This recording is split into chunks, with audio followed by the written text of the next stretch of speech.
Podtacular episode 330, Forward Unto Dawn episode 5 for November 5th, 2012.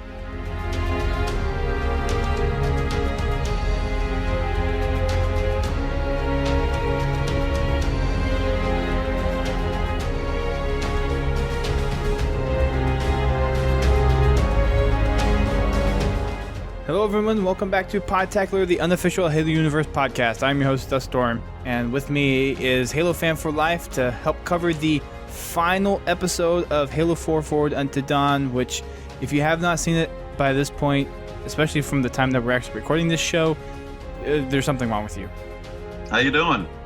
I'm doing alright. I think you and I are both ready for some Halo 4 action later tonight. Oh, yes. I don't know about you, but I will be... I'm going to go against what Frankie and everyone else is saying at 343, and I'm going to go ahead and start campaign on Heroic. That's just how I do it. I know people have said don't try that because you have to get used to the new enemies being the Prometheans, but I'm going to do it anyways, and I'm going to stream it.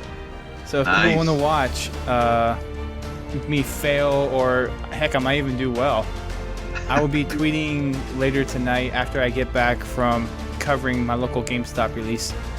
Nice. I will be tweeting that out and playing that probably most of the night. I'll probably get some Pizza Hut and just kind of stay up until I finish the game. There you go. I'm actually going to do it on normal. Normally I do it on Heroic as well, but you know what? I did that with Reach. I did it on Heroic, and I did just fine. But because of these new enemies, I thought, well, you know what? I'm not in any kind of a hurry to get any achievements or whatnot. I know I'll be able to get them easily later on down the line. So I'm just going to go through on normal, have fun with it, and then go from there. I just want to do it that way to just say I did it on Heroic first time. Yeah, no, that's cool. I understand.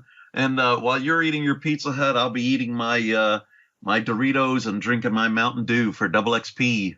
See, I'm kind of foregoing the double EXP. I don't need it. I can do without the double EXP. Well, I can too, but what the heck? And I'm actually tweeting codes. I've been doing it all. Sorry if you heard that shake. That was my dog. Okay. I've been tweeting codes all weekend. Very nice. I don't drink Mountain Dew or really eat Doritos that much, so yeah, I'm kind of at a loss for that. Yeah, make a sacrifice for one day. Well, I don't like sodas, and I don't eat chips. No problem. I get you. Yeah, I'm giving away several bags of Doritos at my GameStop tonight as well. Very nice. I will be giving away some codes, not necessarily WXP codes, but avatar codes. There you go. I wish I had those to give away. Lucky you. Those I actually are fortunate to have. But enough about that. Let's talk about some Forward Unto Dawn, which at this point, this is probably the closest thing we're going to get to a Halo movie as possible, guys. And they have done a fantastic job with it. The finale especially shows just the kind of passion that they have for Halo. And I don't know about you, Halo Fan for Life, but I think you and me feel the same way, that this series was just the bomb. Oh, absolutely. You know, it is what we've been waiting for. I think we might have mentioned this or talked about it before, but, you know, it was hard to fathom what story they were going to cover, you know, considering all the lore that's been had already, been written about in games and whatnot. But I think this was a great way to do it, to go back even further with a story we didn't know, and then the way that they transition into what will become Halo 4. They just did a fantastic job. The effects were great. The acting, I thought, was fantastic. Direction, lighting, sound, music, the whole thing was quality everywhere you looked. Yeah, it was fantastic. I still think the whole, as much slow-mo as there was in there, was not necessarily, but that being a minor issue, everything else, in my opinion, was fantastic. The CGI was really well done. The story, even though it felt kind of like a small timeline, it just felt like it fit. Yes. Because I was actually talking to someone yesterday about this at MLG Dallas, and there's a very fine line between what a Halo film would need to be. You would want it to where those who are active in Halo, active in the fiction, you want that movie aspect to be something that's not along the main storyline of Halo, not necessarily involving the Chief, but if you want to attract the people that are not necessarily into Halo as much as them, you want Chief in there. So this is almost a perfect blend of both of those, which I think is why Forward into Dawn just hit so many audiences, even those that aren't big into Halo. Right. So that was just they nailed this one out of the park. And I hope to see something come back for Halo 5. I hope they do some other live action thing for Halo 5. And maybe this is a prompt for another director to come by and say, hey, we can make a good movie out of this. Well, why another director? Why don't we just keep the one we had? I think he did a great job. Stuart Handler? I mean, yeah, if I didn't say it had to be a different director. I just said a director. Okay. Or maybe I misspoke, sorry. But no problem. But let's get into this. Yes. Because we want to go to some launch parties, and we want to cover this real quick as well.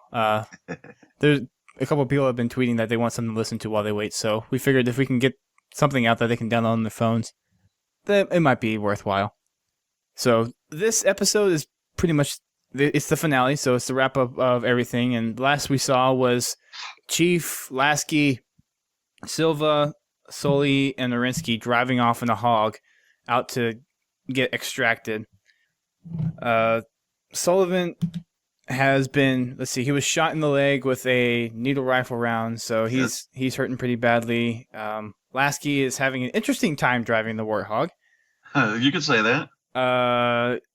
It's just funny that it's like, yeah, he said he could drive a Warthog in the last episode, but we all knew that he really had no idea what he was doing, and it's definitely evident in this Warthog scene. And he even says, it's not as easy as it seems. Yeah. That was just really, really funny. So there's this long scene of them driving through the forest, and it's a really cool effect how they have the night have it in the nighttime, and then the Warthog lights, all the floodlights and stuff. Mm-hmm. That was pretty cool to see how that all came together in that scene, because we saw tons of pictures of it back in like July, June timeframe with the hog in. Well, they had the scenes during the day, and then we had some pictures at night, and it's just cool to see this all kind of come together. Oh yeah, and I think they did an amazing job with the Warthog. Yeah. Yeah, it looks believable. I wish I could have one, but who wouldn't? Exactly. Who wouldn't want I don't even know how heavy the actual thing weighs, but 2-ton something. Well, it's a 2-ton super soldier, so maybe it's like a 4-ton car. I don't know. But yeah, who wouldn't want to drive a Warthog around with a massive chain gun mounted on top of it? So, at about a minute and a half in, we see Covenant movement kind of coming around the Warthog, and you knew that was going to happen with having a full episode to go and them trying to get to the extraction point. So the Covenant finally show up, and about another 20 seconds go by, and Chief says they have about 4 minutes until they lift off for extraction, and a plasma grenade just kind of pops up in the middle of the road. Yeah. And there's nothing that they could really do about it, although it didn't really seem to do much damage. It exploded before the Warthog got there, so it was more just kind of like a cloud of dust that they ended up driving through, and kind of the little lightning bolts that a plasma would generate kind of went along the side of the Warthog, so that was really cool. Good CGI effects. Yep. Yeah. The plasma grenade, the glow of it kind of threw me off a little bit. I would have thought it would have been a darker blue. Yeah, it still worked. Yeah. I think it worked. They needed to contrast that color a bit more, versus what you were seeing at night. So, I can understand it. Plus, it was being hit by the light from the Warthog as well. So, True. That's true. It was still a really cool effect. Oh, yeah. After the plasma, we have just a line of Jackals up on either side of the road with shields. Now, didn't they look good, too? I thought they looked fantastic. Yeah, they looked... The lighting on them from the hog, too, that was pretty cool. Oh, yeah. It didn't seem like there was much lighting off of the shields too much. And they really seemed a bit more thick than I would have suspected them to be. Yeah, but, they kind of... They didn't seem to glow as much on the surrounding stuff, and I think that's just part of the CGI. It was probably a little difficult to do it. Yeah. And the shields did seem thick. It seemed like most of the shields kind of lit up and not as transparent as you would normally think of from the games. Right. So I agree with you there. It didn't seem quite as thin as it was in the games. But Orensky and Chyler start shooting off at the Jackals, and Chief is like, "Don't spray and pray." Yeah. I thought that was pretty funny. It's like, yep, they're still cadets. They're still learning. Yeah. I love that term too, because I've heard that, and I think I probably have used it time here or there in Reach. So yeah, that's it's funny. He even says especially coming from the Chief burst too, which is or has been a daily challenge in Reach. So that was kind of funny, and that usually applied to when you were killing grunts in campaign. So right, that was cool. I like those little subtle things to keep continuity together. It's just really cool. Mm-hmm. There's also some Marine lines that said short control burst. It was in Halo 3, I think, right? Yeah, I think so. During one of the kind of the scripted scenes. I can't recall which, but I don't exactly remember either. Moving on, though. Chyler has some amazing aim if she can basically headshot Jackals with an assault rifle traveling at 60 miles an hour. Indeed. Did you see those shots? That was amazing. I'm just like, that doesn't exactly seem possible, but I guess if she's the best shot, then it could make sense. Why not? Why not? Yep. And they take out all the Covenant as they're driving through the forest, and there's on the dash it pops up, there's a warning that says impact imminent. Please put on your seatbelt. Yeah.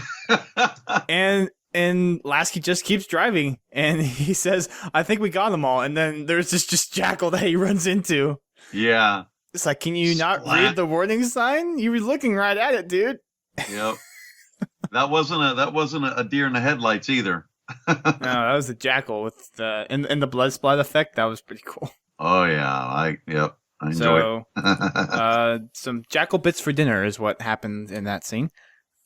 So he runs into the Jackal, the Warthog stalls, and they can't get it to start up again.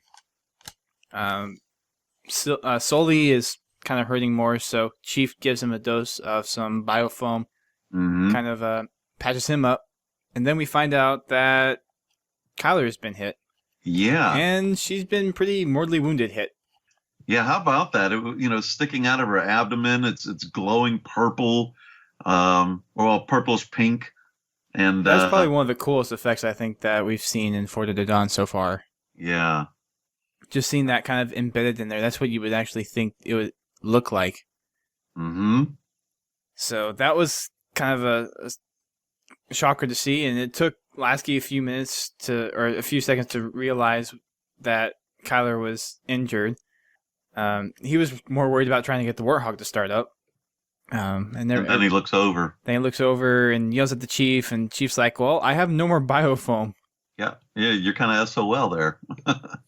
Sorry, I just used it on Sully over here because he was the one that was kind of having the problems at the time. Yeah, if she would have just spoke up maybe a little sooner.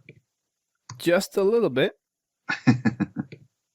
And then after all that mess, Orensky says that the Covenant are retreating, which you think would probably be a sigh of relief for them.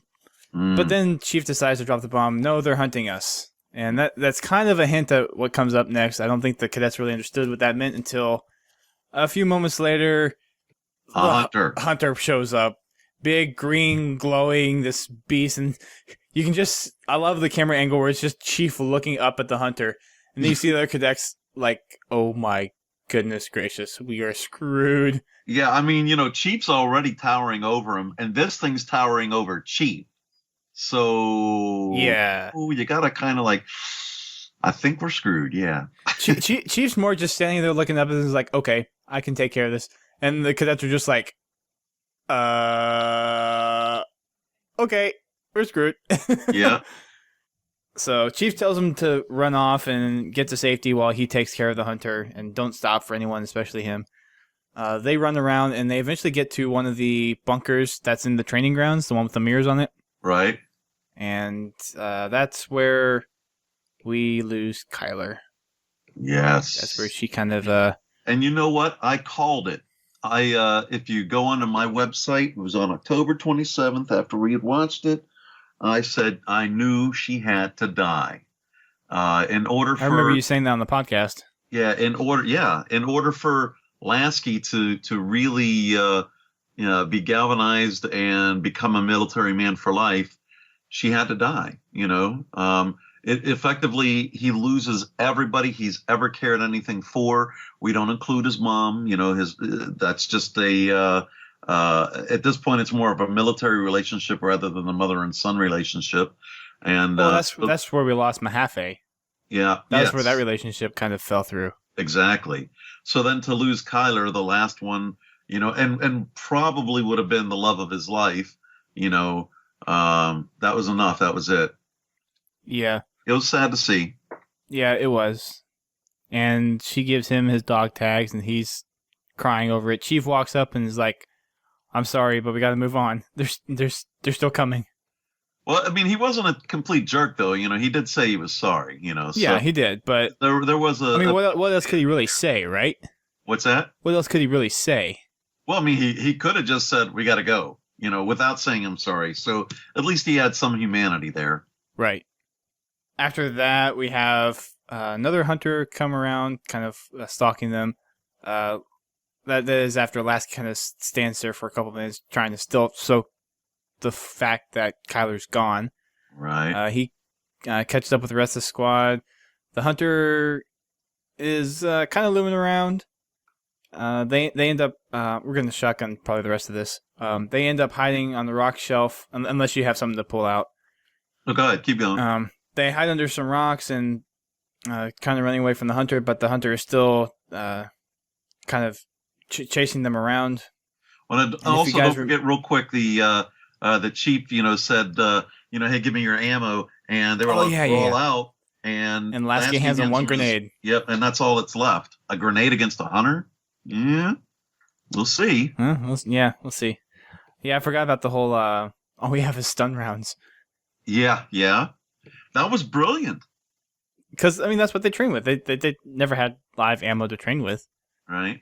But it was brilliant to have Lasky tell Orensky, hey, use the stun rounds to effectively anesthetize the wound, or not to anesthetize the wound.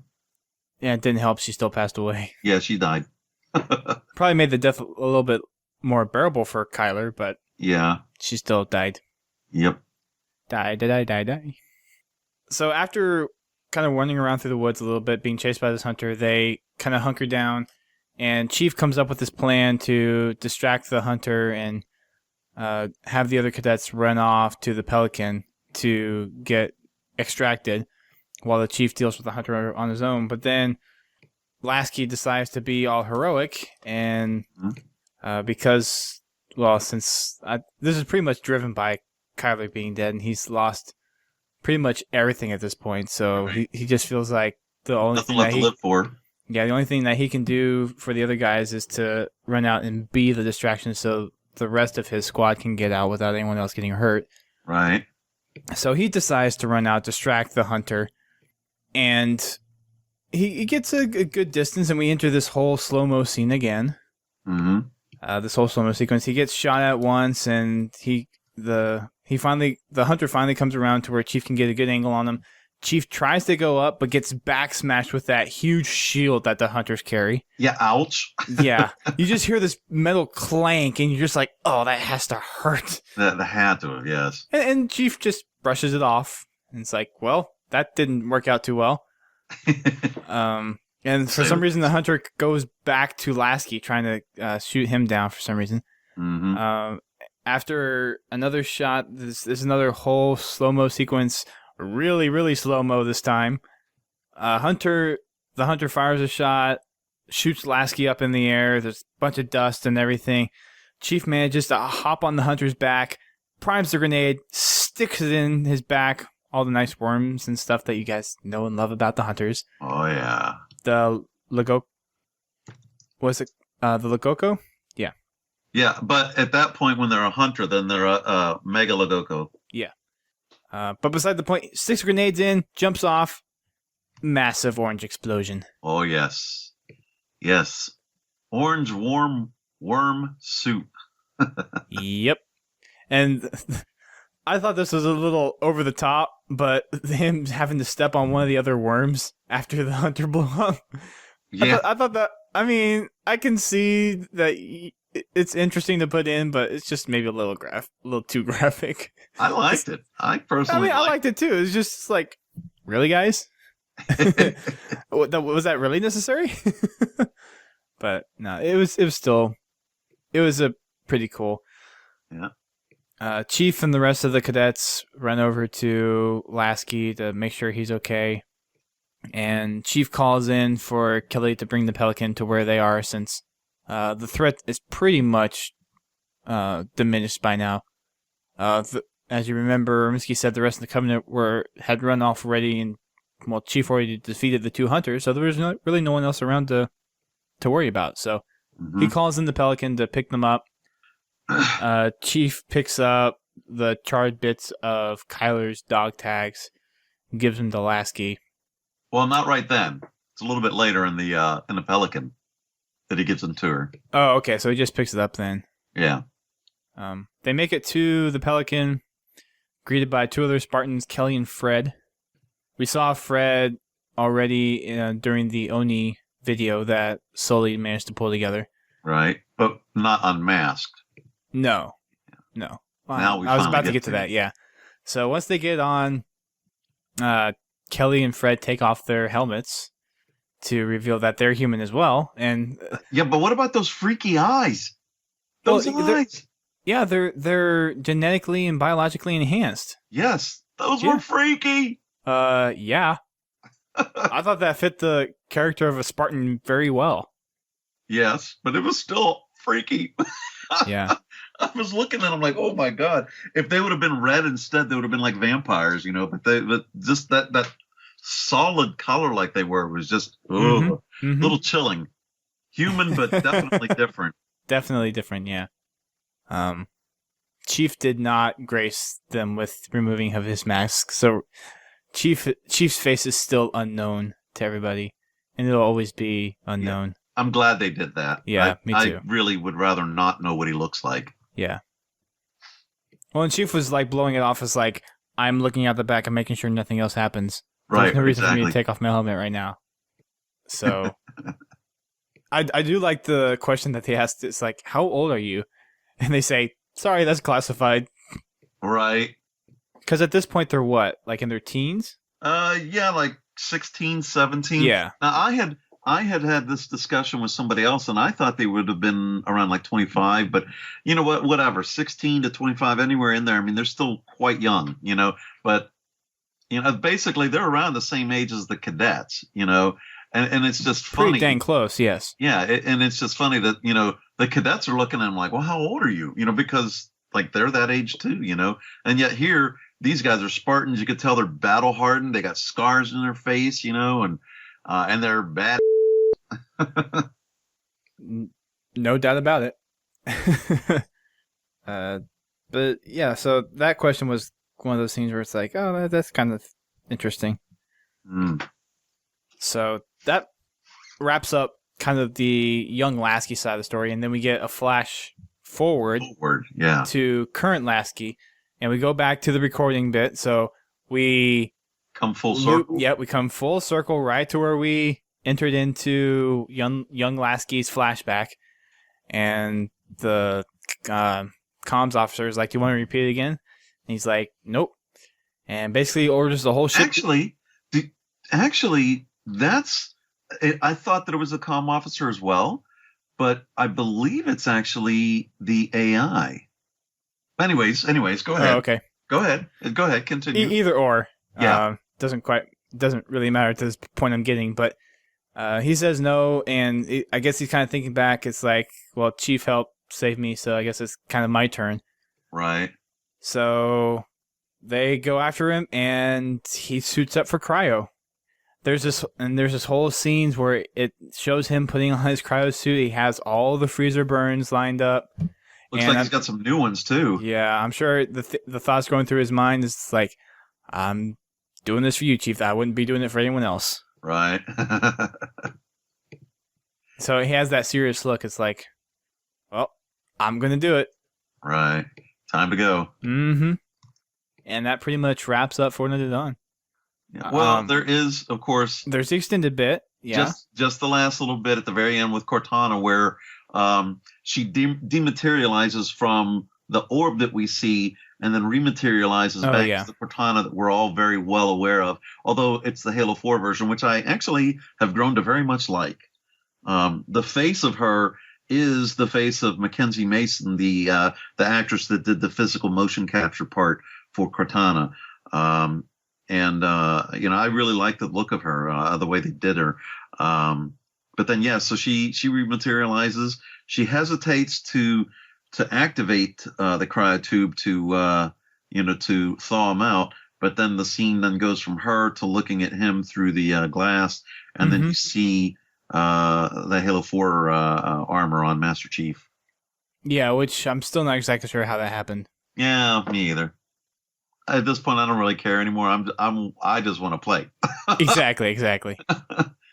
But yeah, it was interesting to see that coming full circle with all the campaign-related bits. So we've seen a couple of scenes already where it's like Cortana's like hovering over that button from like actual in-game point of view. Right. And then we have this full circle now with Cortana being left off at the end of Halo 3, and we had each bit except for the very first episode, right? Because that was Lasky. No, it had. Well, it didn't. Well, I guess that's the Mayday. So that the Mayday was the thing that was. So it starts off there, and you see Cortana progressively go rampant and go through these stages up until what we now have is the game. So we kind of see how Cortana spent her time over the last 4.5 years. Right. And now we have Halo 4. Thank goodness, because I want to rush out the door and get to my event. No, but yeah, I'm very excited. The series was fantastic. Don't forget that the Blu-ray and DVD will be coming out soon, and there will be extended bits and cutscenes and whatnot on there. So make sure you get that. Yeah, we'll be talking about that. I'm actually getting the limited edition, so I'll be seeing that. Yeah, I am tomorrow. Too. Yep. Yeah. So we'll have another show about that as well. Yeah. Oh, good.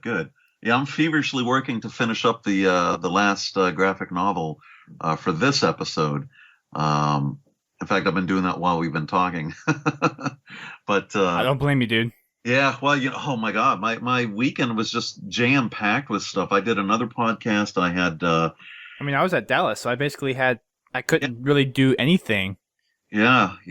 I had to finish up some posters. I'll be handing out 75 posters tonight at my GameStop. I've got nice. What else did I do? Oh, I changed the background on my blog, which is HaloFanForLife.com. Again, if you guys don't mind me plugging that again.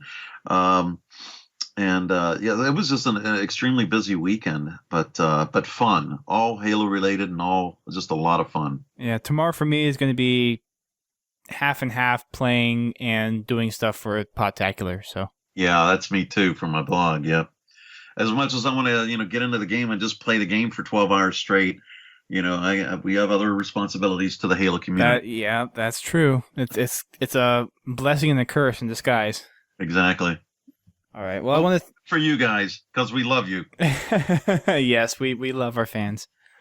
So I want to thank Halo Fan for Life for coming on and doing all these shows. We will have him on again for our finale, Fortnite to Dawn, talking the extended version in the upcoming 2 weeks or so. If you guys have not watched all the episodes, I suggest you watch them front to back. I would say watch them all before you actually play the game because there is a lot of kind of filler in there. Mm-hmm. It's probably going to do a lot of backfilling for Lasky as we see him get introduced into the game. So if you're listening to this and you're playing the game and you haven't watched all of the episodes of Fortnite to Dawn yet, stop. Go watch the bits that you haven't watched and then start the game back up again. Right. Agreed. And if you're listening to this in standing in line for some reason, you are a dedicated Podtacular fan. I applaud you because by the time this comes out, you're probably, well, depending on your time zone, you're either waiting 3 hours or 5 hours, 6 hours until the game comes out. So I want to thank you guys for all of your support as well. You guys have been it's just a major boost of confidence. The numbers that we get is just still constantly growing, and it was a blessing to me to see how many people actually recognize the name Podtacular at an MLG event. So that's been great for me. Our name is slowly getting back out there, which is a good thing, and we can't do it without you guys and without you helping spread the word. So thank you guys for listening. We will be doing a slew of podcasts coming up in the next several weeks. We will have a survey out tomorrow. I know I've been promising it over the past couple of weeks, but I have it almost nearly completed. I just need to do some format changes, and then it will be posted tomorrow. So the day the game comes out is the day that the survey will be posted up there, so you guys can comment on what topics you want to see covered for Halo 4 first, what's most important to you. We're likely going to do a format where we're going to cover campaign, multiplayer, Spartan Ups, and whatever the waypoint update, if they're still doing that. So we'll probably do one show that covers all 4 of those topics, maybe be an hour and a half to 2 hours, and that's going to be our regular show. So you guys have that to look forward to. We will be giving out some stuff away over Twitter, and we may have a couple of auction items coming out soon as well. Details to come out later. But thank you guys again for listening. Remember, you can check out our website, podtacular.com, and while you're there, check out our forums. You can also check us out on Twitter, Facebook, and YouTube. Hopefully we'll be doing some achievement guides for you. We'll see how quickly I can get those out. Probably not as quickly as most other people, but we're going to still try them anyways. Also, make sure you check out Monday Night Matchmaking. We'll be resuming that either next week or the week after. So we get a party together. We'll go into big team matchmaking. We'll just have fun as long as we want. That usually starts at 8:30 p.m. Eastern Time. That may change due to my time commitments possibly changing due to work, but we will keep you guys updated on how that comes along. And that wraps up this show. Thank you guys again. I think that's the 3rd time. But we will see you next time.